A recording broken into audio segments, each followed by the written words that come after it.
to start the closed captioning.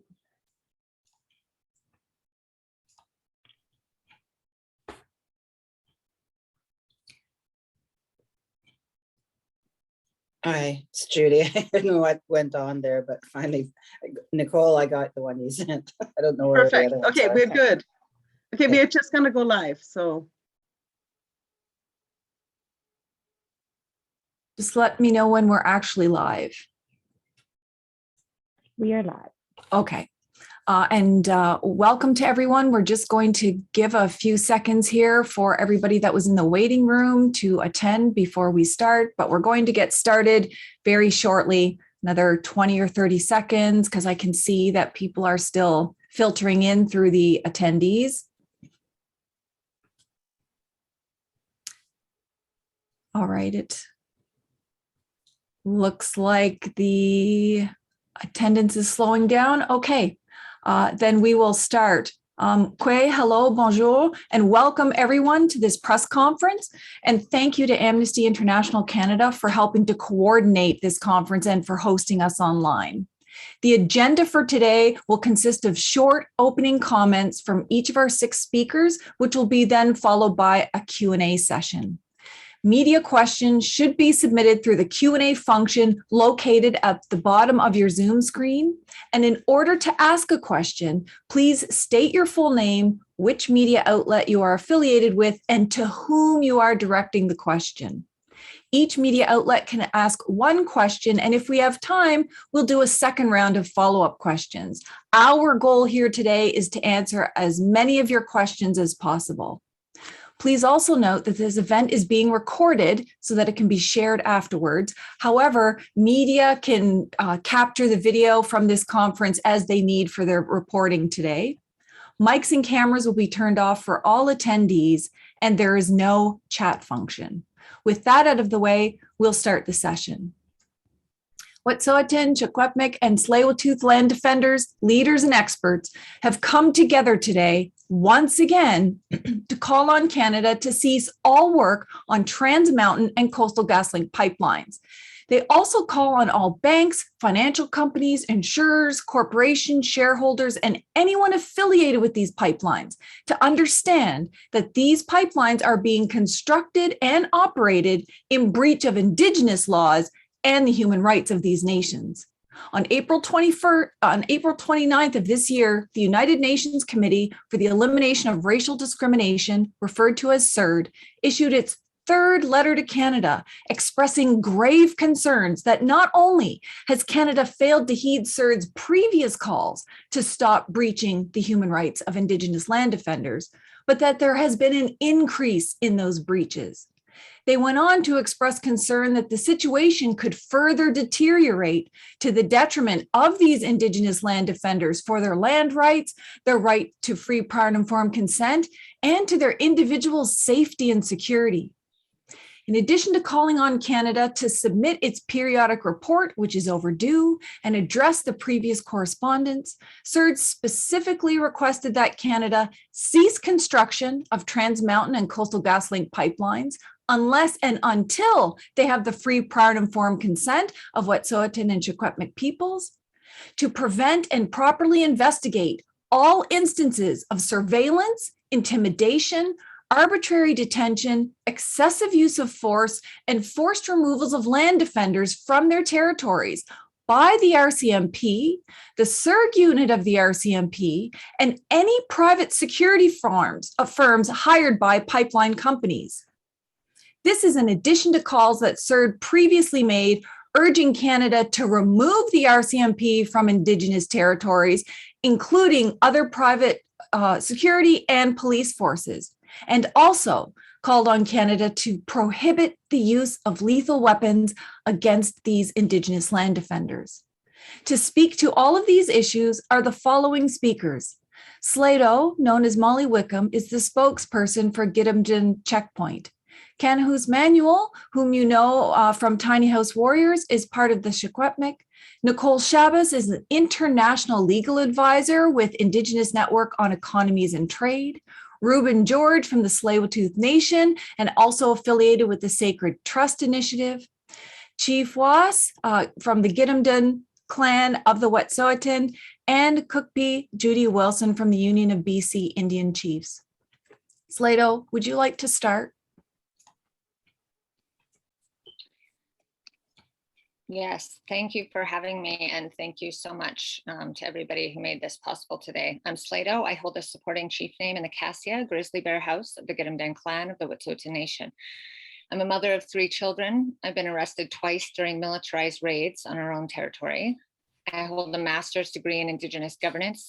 I've stared down the barrel of a semi-automatic weapon for upholding Wet'suwet'en law.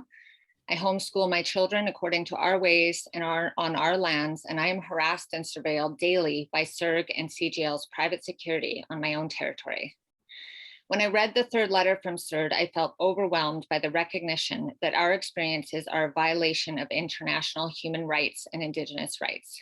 The construction of the Coastal GasLink pipeline project and the RCMP's treatment of me and other land offenders is a violation of our humanity as Indigenous people. The laws in Canada are representations of the norms of this society. Domestic laws are used to uphold the values of this country, and the laws currently upheld mirror the laws used to commit genocide against our people, to steal and destroy our lands for profit. They used to threaten arrest to parents for keeping their children out of residential schools. Now they threaten arrest to parents protecting their lands for their children. The fact that Canada frames us as criminals, has illegally arrested us and held us in jails for days in an attempt to normalize the racism in Canada against Indigenous people. The CERD has recognized that this is unlawful and has called on Canada to take immediate measures to stop the criminalization and violence against our people and rectify this situation. The fact that Canada has a special task force, CERD, to assure industry free access to our lands and to criminalize us for exercising our rights to our thousands of year-old governance system is an indicator to the world that Canada and BC maintain an abusive relationship towards Indigenous people. It is a clear indication that the governments of BC and Canada intend to use force to push industry through our sovereign lands. International investors should question why militarized police are required if projects like CGL and the TransMountain pipeline in fact had obtained the free prior informed consent of the rightful title holders. CERD said that the committee is concerned that the situation described above could deteriorate in detriment to the rights of Secwepemc and Wet'suwet'en peoples, in particular to the rights of our lands and territories, the right to be consulted, and the right to the security of the person. In fact, since our last submission, the situation has deteriorated, and CERD has trespassed onto our Gidimt'en village site daily for over 2 months, sending hundreds of officers into our home sites to illegally detain and arrest people for simply existing on our own lands. This problem will never go away until the governments of this country recognize our inherent sovereignty. The first step is to stop the construction of this project and pull CERD out of our territories immediately. Anything less feeds the normalization of racism in this country and is in direct violation of the convention. Awitsa, Masai. Thank you so much, Slato. Kanahus, would you like to speak next? Right, Fakwaita, Kanahus Pesky Manuel Request. Hello, everybody. My name is Kanahus Pesky Manuel. I'm from the Secwepemc Nation. I'm the granddaughter of the late Dr. Grand Chief George Manuel and the daughter of my late father, Arthur Manuel, who are both international leaders for our Indigenous rights and title and self-determination.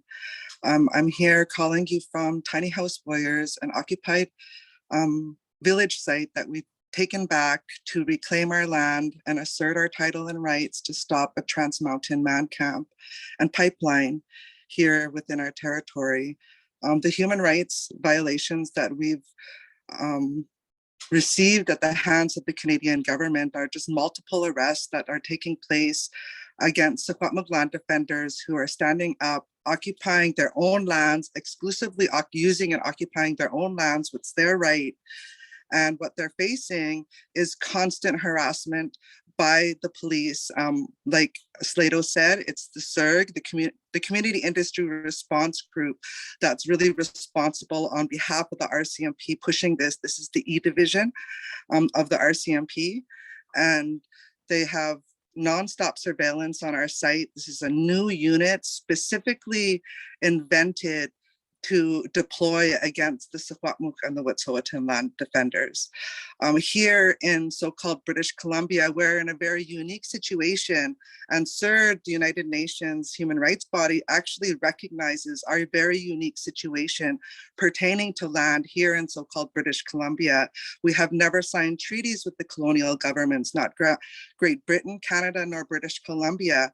So our lands, our tidal territory remains unceded. And this is the big question.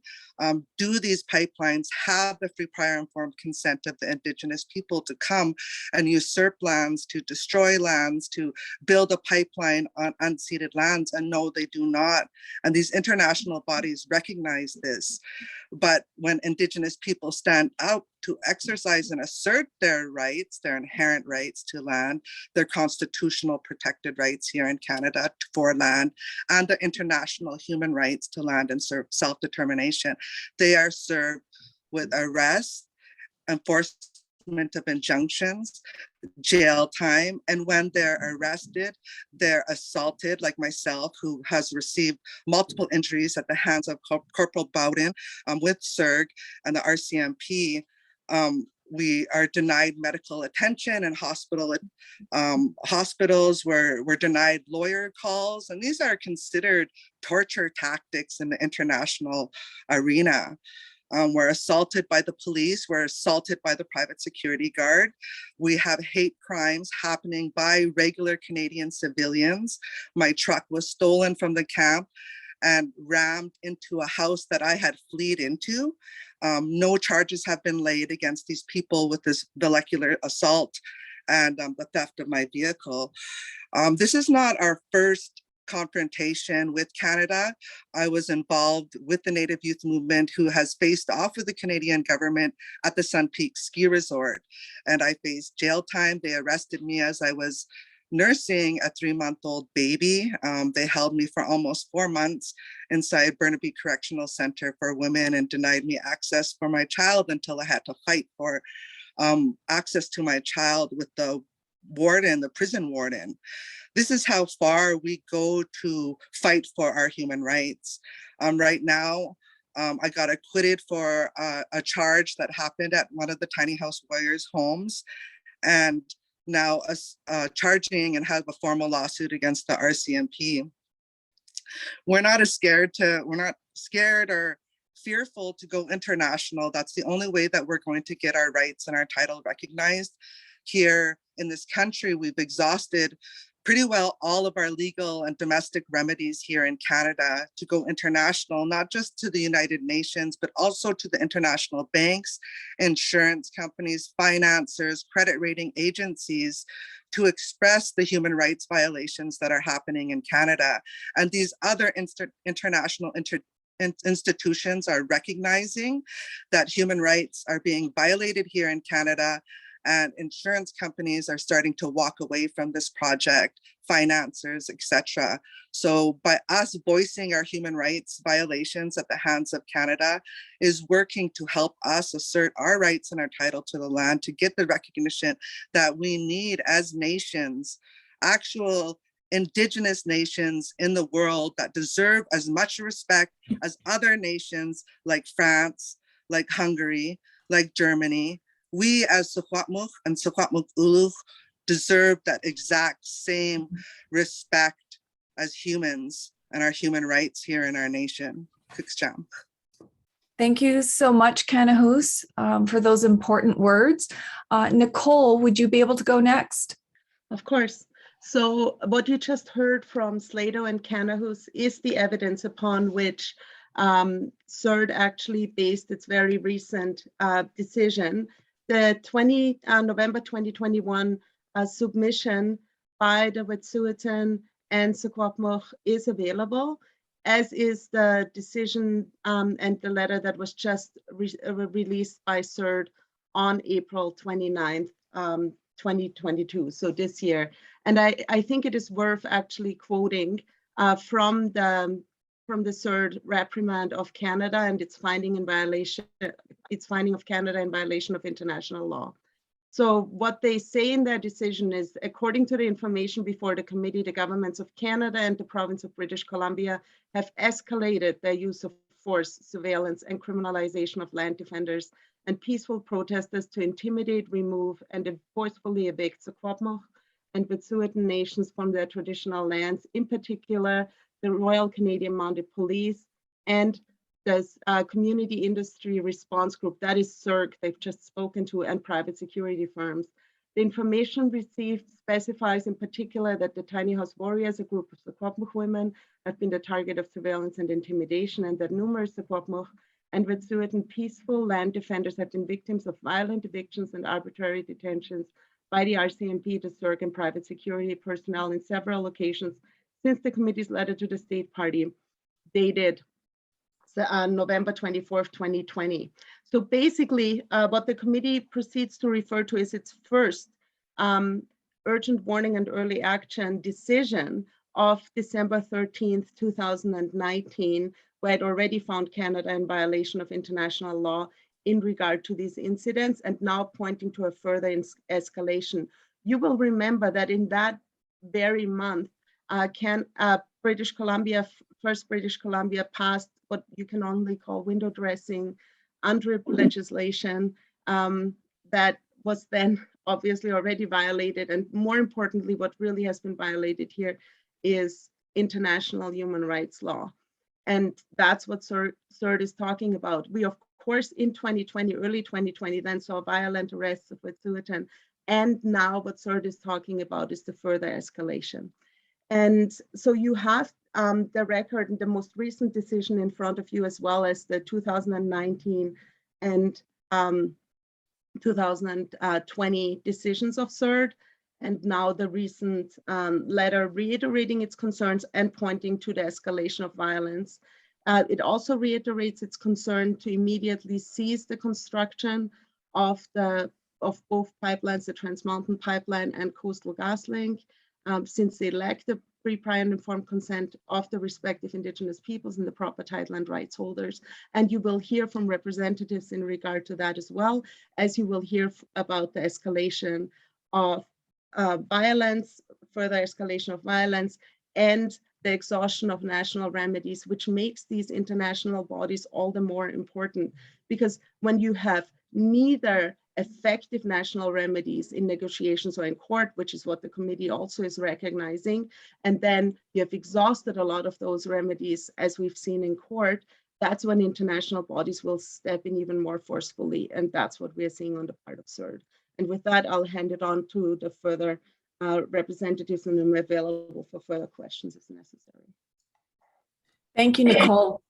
That's an important point about having exhausted all domestic remedies, and we have no choice but to go to the international community. Ruben, would you like to go next, please?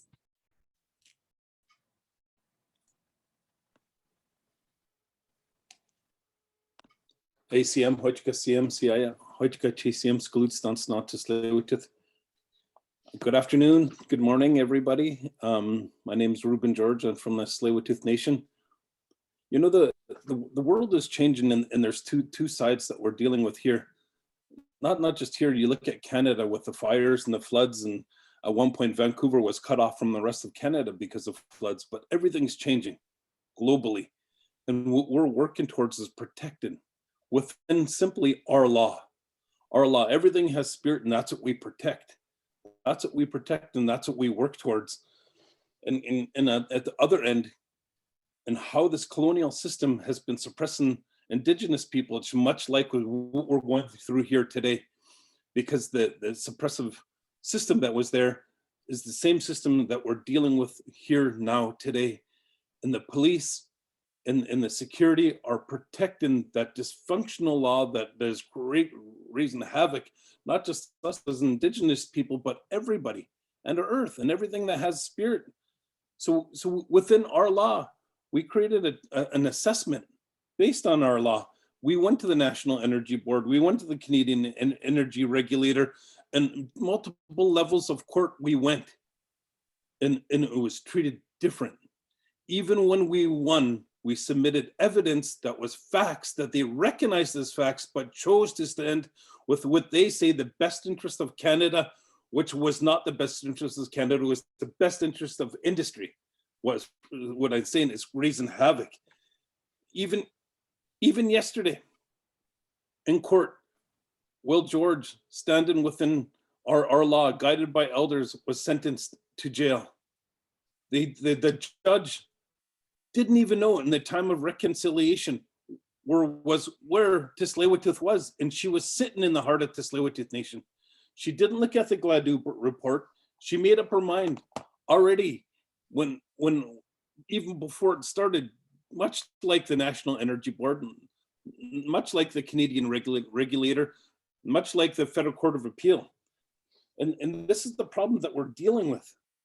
All we want and what we need and what we require and what this international governing body is saying is treat us fair. If you treat us fair and look at the facts, everybody would be better off. We said this before, when we win, everybody wins. Even them, when they win, everybody loses, including them. And that's the change that we want to create, is save what we have. Look how much has died, look how much is going away. This is working within our law. You know, and it's a problem. It's like the TMX, as we know already, is going to be stranded asset. Their initial cost was looking at it way back in 2013, 14. It would take 20 years to pay off. Yesterday, as my cousin was in court, Canada, they came out and said they're going to guarantee a $10 billion loan, now $24 billion to a stranded asset, saying that they're not going to spend any more of taxpayers' money, public money, but that's still going to be a debt that everybody's going to have to take care of. And the stranded asset and working towards green energy, it's going to be obsolete. That's some of their own federal Canada studies have shown. So take this letter as a warning to any potential funders of Coastal GasLink and TMX. Take this as a warning that it's not a good project in multiple ways, and it's breaking laws in multiple ways. And you know, it's a warning. In the time of reconciliation and climate change, your reputation will be online. And what we're going to continue to do is stand up against this for the best interest of everybody and everything, especially our law and our livelihood and our reciprocal connection to spirit of all those things that we love.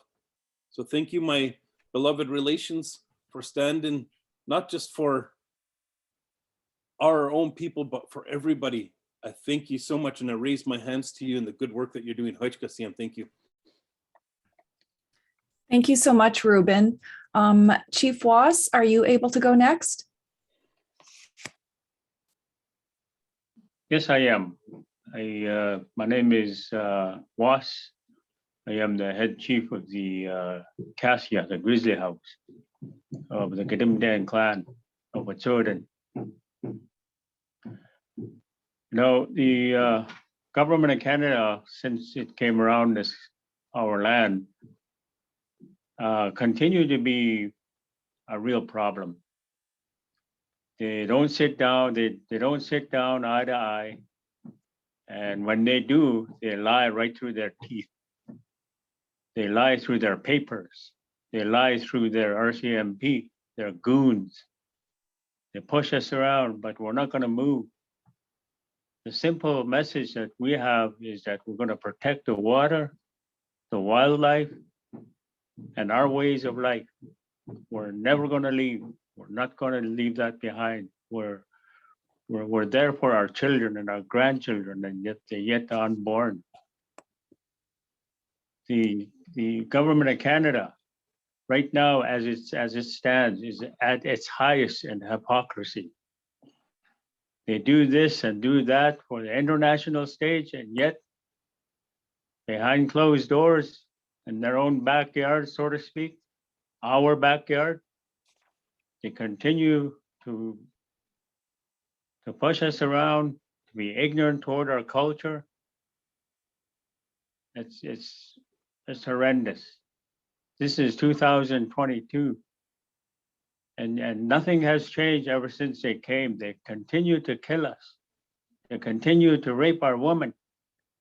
And they continue their onslaught of the genocides that they started back then. It's still going on. The reason why I say that is because they cover up all of this through their laws. It's about time that people know about this.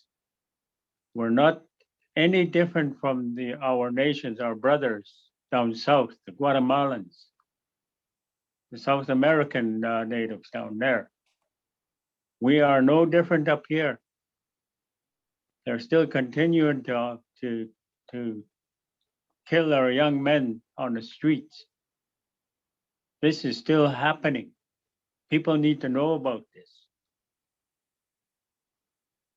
And out here, while we're still trying to protect our water, our land, the industry is just coming in, flashing their cash, doing their damage, and then taking back off to the big cities. That's what they're doing. And yet they continue to divide our people amongst us. They pay off people. They pit our own people amongst each other so that we end up fighting. We recognize that already. Canada has always been like that. And we're not afraid of them. However this is going to turn out, the international message is that they need to sit down with us in a proper way. They need to sit down with us and sign a peace treaty with us because they continue to kill us. Mhm. That's the message that we have for them then. Not to say that we're going to have arms or anything like that. We're a peaceful people. We'll continue to be peaceful. It is them that come in with their guns pointed at us. It is them that they have these heavy militarized style pushing us around, pushing people around, pushing women around, women that are pregnant. And this is happening. People need to know this. This is not something that we made up or something that I have a scripted right up here. I don't have any script. This is coming from the heart. This is coming from me. This is what I'm seeing. This is what I'm telling you. If people can deliver this message to whoever in the international stage, so be it. Whatever you're going to do with it, I'm sure there's humankind out there somewhere. I'm sure there's humans out there somewhere that can recognize, that can see what is happening and say to these people, stop this racism, stop this killing. Yes, it's a good anger that we have, but we're not afraid of anybody. Wet'suwet'en will never run. Wet'suwet'en will never surrender. We're still here. Outsa. That's all I gotta say. Thank you so much, Chief Was, for those powerful words. And for our last speaker, could be Chief Judy. Are you able to go next? Yes, thank you for this press conference today on the importance of what's happening to the criminalization of our land defenders in their unceded territories. So basically, it's called to Canada to cease the construction on the pipelines. And Canada is directly, as a state government, bound by human rights obligations. And we can see that we have a long-standing record of bringing those Indigenous land rights issues to the United Nations, the CERD submissions, and also the other 7 covenants that Canada has signed. We continue to file these reports. And with the pipeline, there hasn't been, as you heard, any free, prior, informed consent. So those are violations in itself. from the United Nations Declaration on the Rights of Indigenous People. And since Canada owns the TransMountain pipeline, these human rights obligations apply to those states. And Canada must stop the construction because they're further violating those human rights obligations. And just the funding of it, and then as was pointed out, the increased gas emissions that it's causing right from the tar sand oil is also going in a direct contradiction from Canada saying it's a climate leader. So you cannot have say that you're investing billions of dollars and guaranteeing $10 million loans to a pipeline that it causes so much gas emissions. And also, you know, in BC here, we've had the worst climate crises in our history. We had 4 atmospheric rivers. We've had flooding as a result of it. We've had wildfires. We had a heat dome. Those are all climate crisis driven, which is mankind driven from these type of projects. So we really have to, as you know, people in this country have to really question ourselves. Is that the direction we're going to continue to want our government to go into? I was over in Glasgow and I heard, you know, Canada is doing all these things, but I thought, wow, that's not true, because I can see what's happening in my own territory, the TransMountain pipeline, and also, you know, the Coastal GasLink that's happening, you know, in the Wet'suwet'en, who own their territory. It was a Dalgamil case that decided that, in Canada is 25 years hasn't recognized that. So that's really a human right violation as well. So we have all of these human right violations compounding. And I think today we wanted people to hear that, people to understand that. You know, we hear about the different countries happening, you know, in all the different wars in the other countries and how they're treating their land defenders. But this is happening right in our own country, you know, to the land protectors, to the water protectors, to the young people, you know, who are standing up and vocalizing, you know, their protection to against the climate change, you know, wanting to protect what we have and keep it in the ground, not to continue the climate crisis and perpetuating it.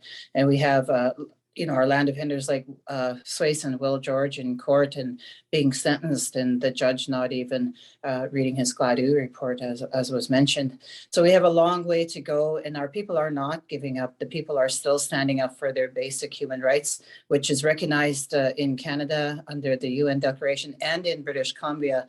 So, you know, with the country visits with the United Nations coming up this year is going to be very important with the Special Rapporteur, and also with the, you know, the MRIP body and, you know, the other ones that will be coming through, because the people need to tell their stories like the truth, as Chief Wu said, right from his heart, because they see this on a daily basis, the degradation of the water and of the land, and it's for only industry.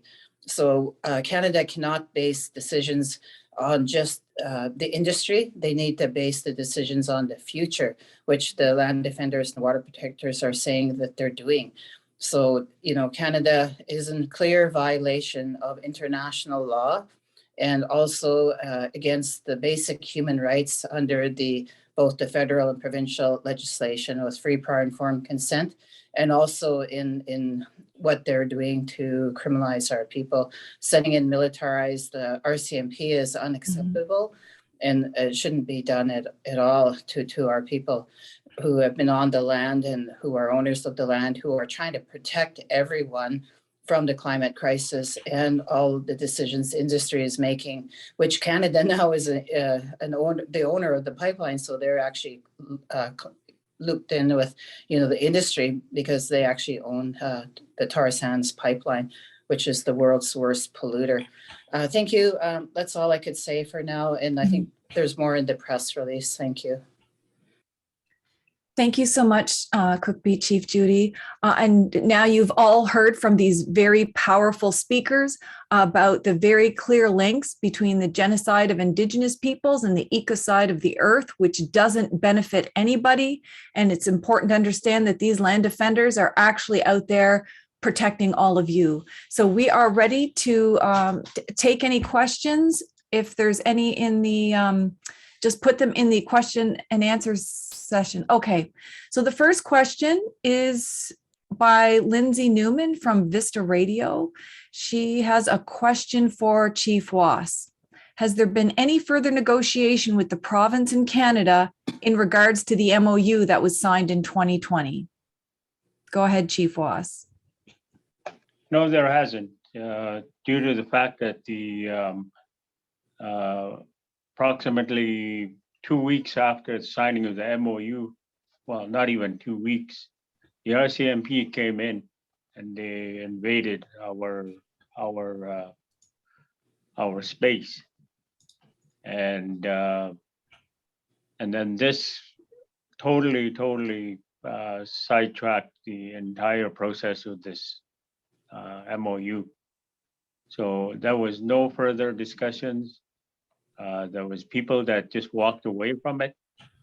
And the first thing that we said was there's a big white elephant in this room before we talk further on the MOU, and that big white elephant is the CGL.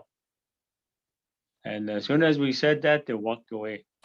And so no, there hasn't been any further discussions. Right now, I'm open to sit down with them. It's just a matter of, I think they're just buying time for this CGL to go through our territory. That's what their tactic is right now. Thank you so much, Chief Was. Is there any other questions from the media? Just put it in the Q&A function at the bottom of your Zoom, your name, which media outlet you're affiliated with, and to whom you're directing the question. And we'll give a few minutes for people to type their questions.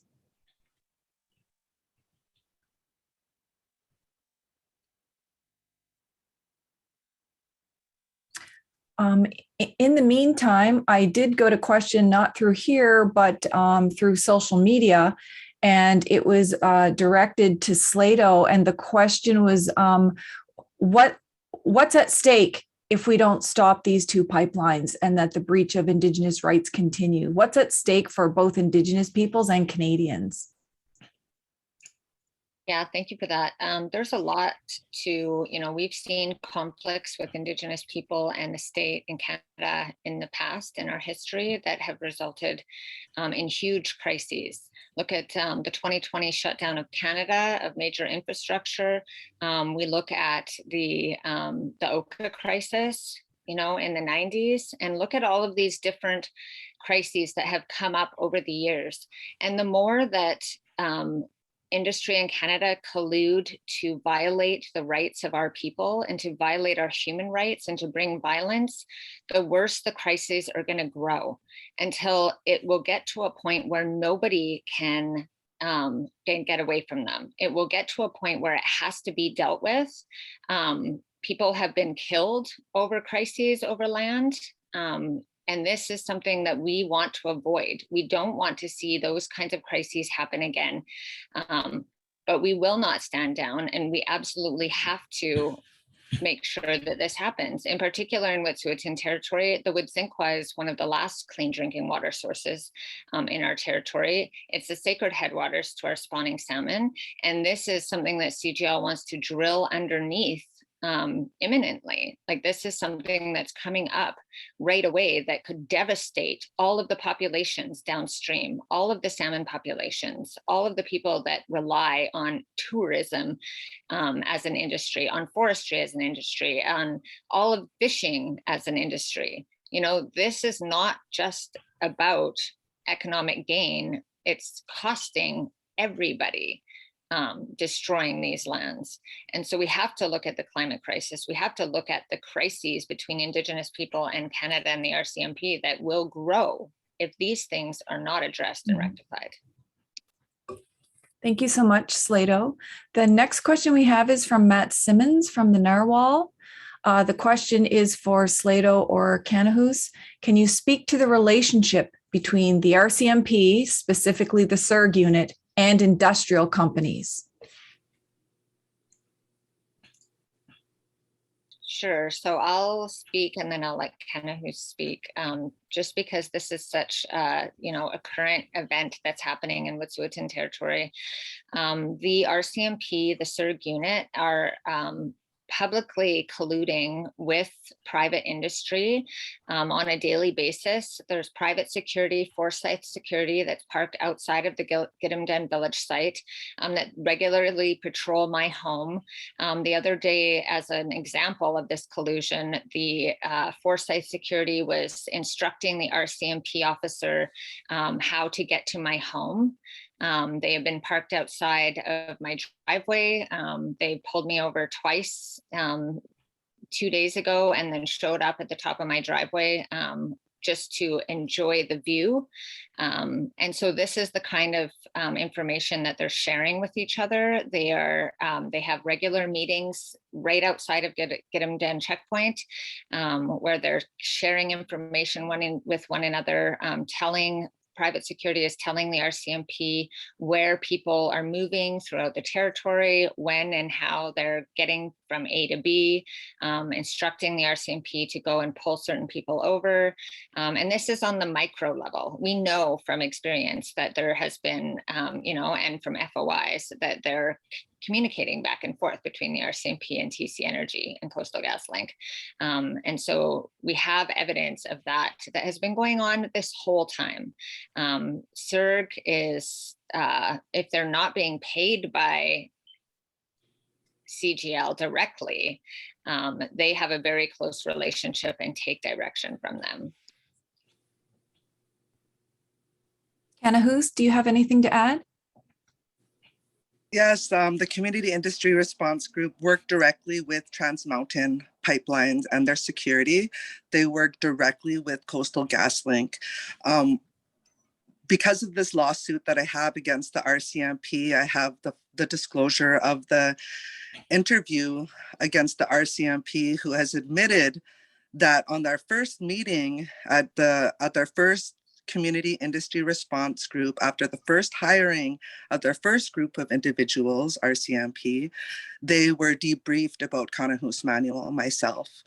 I'm a Secwepemc mother, I'm a midwife, I deliver babies, I'm a traditional tattoo artist, I'm a resource for traditional medicines and healing in my nation. And for them to have their first meeting, a debrief about myself, was very concerning and very scary, in fact. The Community Industry Response Group worked directly with these private security who are actually RCMP, and because we have trials and disclosures, we're finding, and because these security actually go up onto the stand against us for the Crown, are admitting that they have 25 plus years RCMP experience, some of them trained sniper trainers that are now working for TransMountain Security and work directly with the Community Industry Response Group.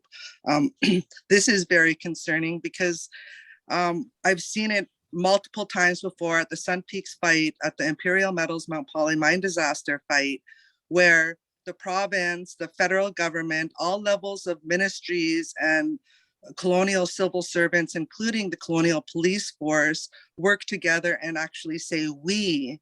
And so these groups of people, the Ministry of Environment, the Ministry of Energy and Gas, BC Oil and Gas Commission, all levels of provincial and federal governments are working directly with the RCMP, meaning Community Industry Response Group, because someone had to invent it and make this up to specifically position them against Secwepemc and Wet'suwet'en land defenders. Mm-hmm. That's their job.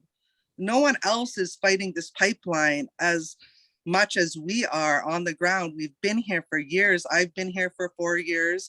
The Wet'suwet'en have been there for possibly 10 years on the ground fighting Coastal GasLink. We see firsthand, because these guys are high-fiving themselves right at our blockade. Like Slato said, talking, having meetings. Of course, they work directly. We need journalists to come up and document just specifically the work of Coastal GasLink and these private security firms against Indigenous people. Thank you so much, Kanahus. And I think it's important for everyone to on the line to understand that the RCMP pensions are also invested in TC Energy, the parent company, as are public government pensions, heavily invested in oil and gas. The next question we have is from Brenna Owen with the Canadian Press. I know this has been asked many times, but I wonder if Slato or Kanahus would mind reiterating the response to the Canadian government and industry's assertion that pipeline projects are lawful because they have consultation processes and some certain number of band councils have signed off. So Slato, would you like to start? Yeah, I think that, that's the age-old question, and this is exactly what CERD is talking about and the international community is talking about, is that it is Indigenous peoples' right to self-determination and to be self-determining according to our laws, according to our traditional governance systems, and that's what we're doing. When we look at the decisions made within our traditional clan governance system, there is no division there. Everybody got together over years of meetings to be able to make those decisions together. And then strategically, the government and industry went to band councils to get free, prior, and informed consent when they have no legal standing or authority to be making decisions in Wet'suwet'en territory after the Delgamuukw Stay Away court case recognized the chiefs and our clan governance system as the rightful title holders to our territory. And in addition to that, none of the pipeline goes through any reserve communities. The band councils are responsible for the reserve communities only in our territories and have recognized that themselves over the years and are being persuaded and having all of these impact benefit agreements that include gag orders that band councils cannot go back and speak out against the project even after they've made decisions and there's a new council in 2 years later who may or may not agree with the pipeline project, but they can't go back and say anything about it. And so we are upholding Wet'suwet'en law according to our laws and international laws. And the band councils in our territories have jurisdiction over the reserve community. Thank you, Slato. Did you want to add anything, Kanahus, or go? Yes, I'd like to add to that. The federal Indian bands are actually a construct of the federal government itself. It falls within the Indian Act and is actually, unilaterally imposed on our people without us agreeing to be a part of this process or this reservation system or this band office system, everything that comes along with that. If you add up all the Indian reserves in Canada, in fact, it would equal 0.2%, not even 1% of land. And these are the 0.2, what my father called the 0.2 chiefs. They're the ones that are the Indian Act, Federal Indian Act, chief and council that govern over the Indian Reserve. And that needs to be very clear, because by going to these federal Indian bands to sign mutual benefit agreements or consultation agreements or MOUs or anything with these industries does not amount to consent. So mutual benefit agreements, they do not amount to consent, and that federal Indian bands are not the title holders to our land. Mm-hmm. They don't hold that title to our land to be making those decisions. It's the Secwepemc people collectively that hold the title to our land. Like this, here behind me is a map of Secwepemc'ulecw, 180,000 square kilometers of unceded, unsurrendered territory that Secwepemc people, the mothers and the fathers and the children and the grandparents, the hunters and the fishers and berry pickers of the nation hold that territory collectively, and not a federal Indian band can make decisions on this greater territory. Only on Indian reserves can they make decisions, and even that's debated. Mm-hmm. Thank you so much, Kanahus. The next question we have is from Dan Messick. Sorry if I'm mispronouncing that. And it looks like CICK News, theskina.com. The question is for Slato and Chief Was. With the tunneling under the Maurice River imminent and construction continuing, what can the Wet'suwet'en and other people that rely on Maurice River do to stop the construction and the tunneling under the river? What are the land defenders, what are the land defenders willing to do to stop this? I can go first. At this point, I think the international stage needs to be aware that this is one of the last of the pristine waters, the headwaters that we're protecting. And the awareness needs to go out that our fish, the salmon, and all that lives in the water, and all that depend on the water along the way, the wildlife, the grizzly bears, the caribou, elk, moose, and all the four-leggeds out there, the winged animals, the ducks and all the geese, they depend on this water. And what we're saying is that we don't know what is going on underneath when that tunnel is being constructed right now. But we know what will happen if that thing explodes or if that thing bursts. We know what will happen. It will destroy this river. We know that.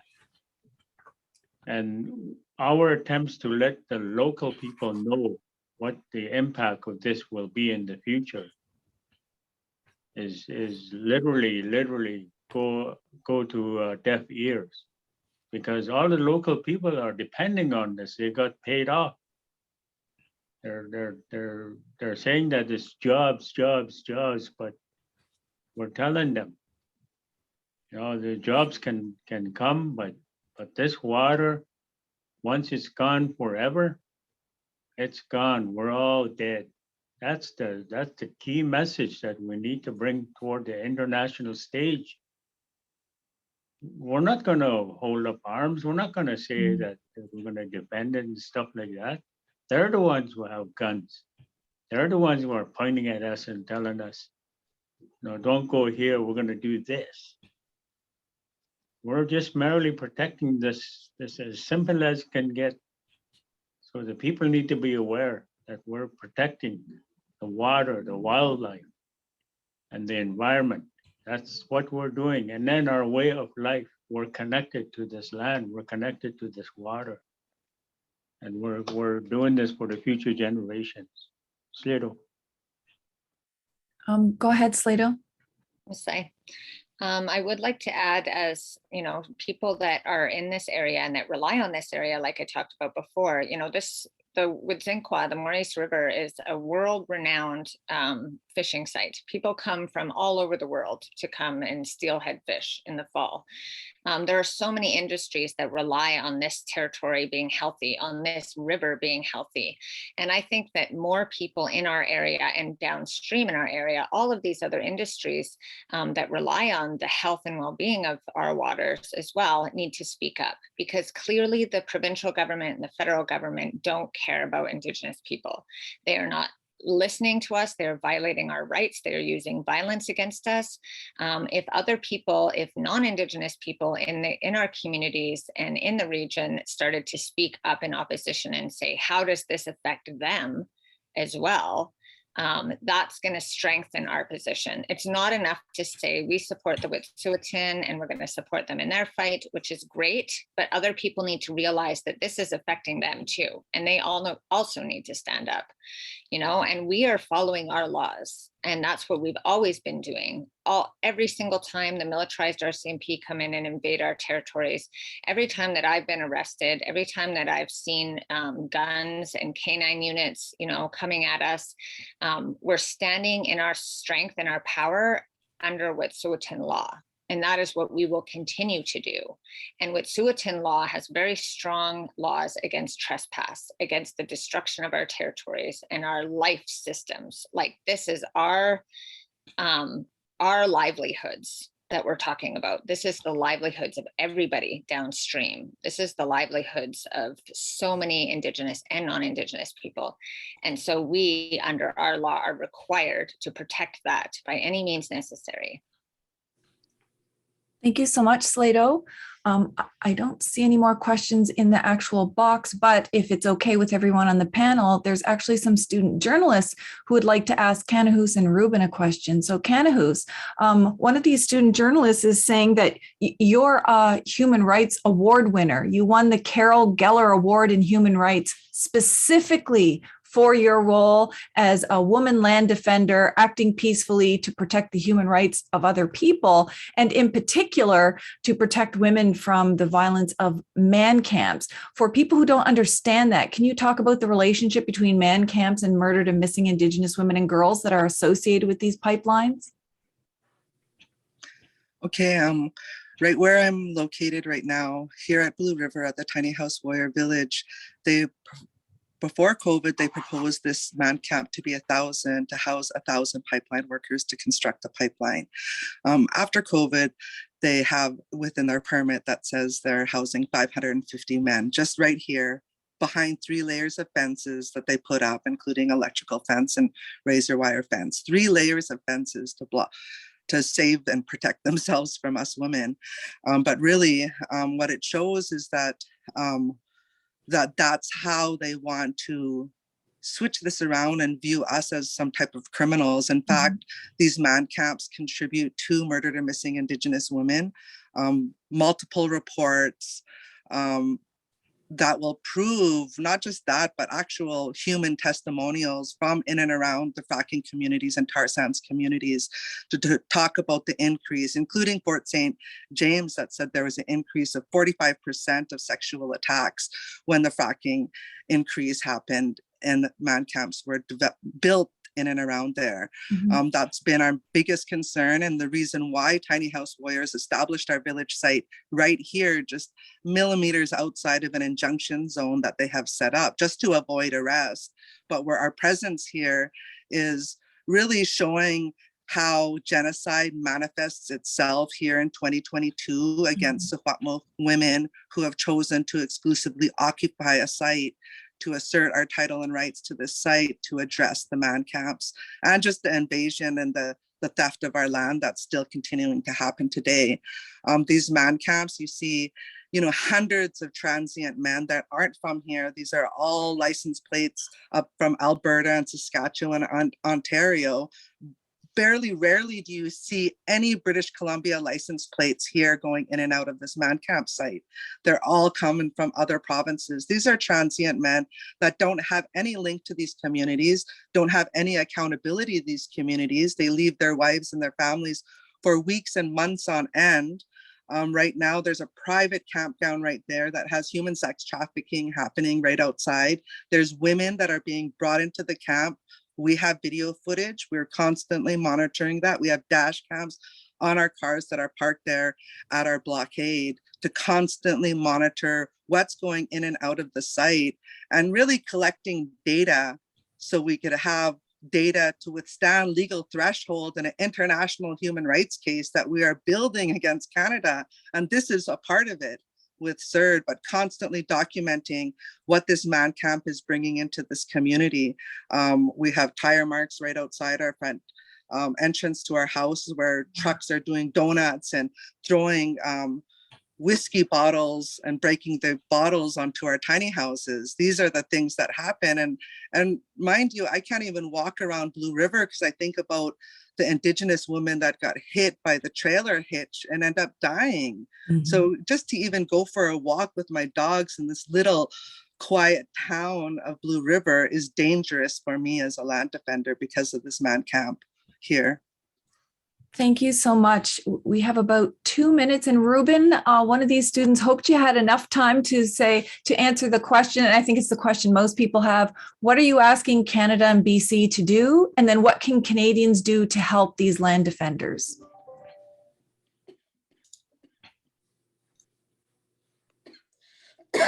We're asking them to do what makes sense. It's as I said, it is a stranded asset. It will take decades and decades to pay it off. It's dangerous, not if, but when a spill will happen. There's 87% chance of a spill going to happen. When that happens, 1 million people will get sick, 500,000 birds will die. We don't have to look or see very far of the destruction it caused in way up north when the Exxon Valdez crashed and the water there is still dead. Look at the Gulf of Mexico. All these things are facts. And for what? You know, it's remember, they don't own the oil, they're delivering the oil, and it's 4 times more than what they anticipated the budget to be. So we're just saying, stop it. Quit spending taxpayers' money. You know, even the tax of the breakdown of the tax is 35% to Alberta, 15% to Canada, and less than 3% to British Columbia. We're taking all the risk with no benefits. If people just look at it and know that it doesn't make sense, and even if they do their economic assessment of potential investors, they'll find what we found, that it doesn't make sense. It's a stranded asset. So we're saying stop it. And what's the second part of the question? What can Canadians do to support the land defenders?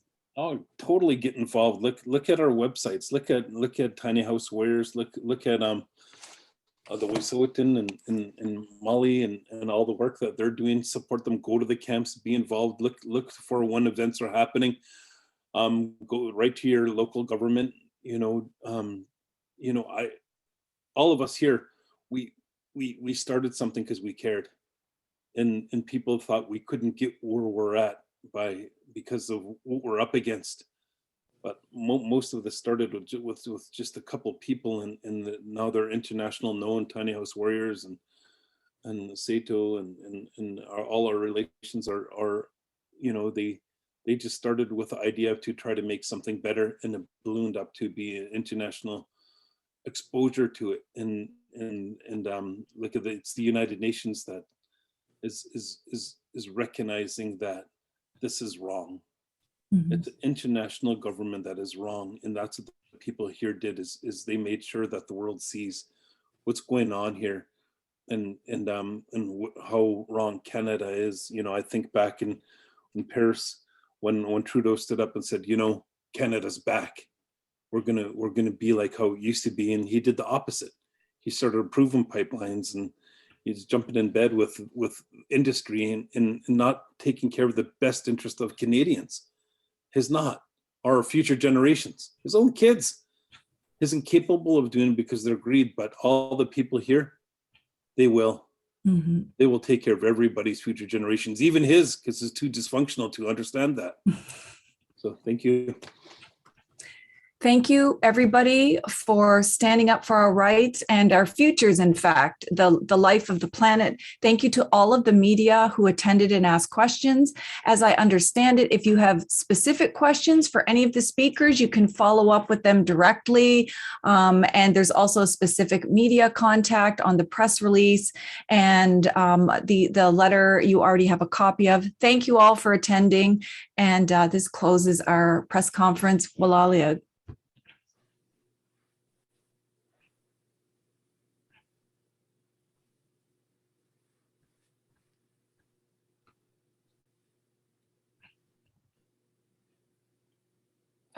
Pam, do we just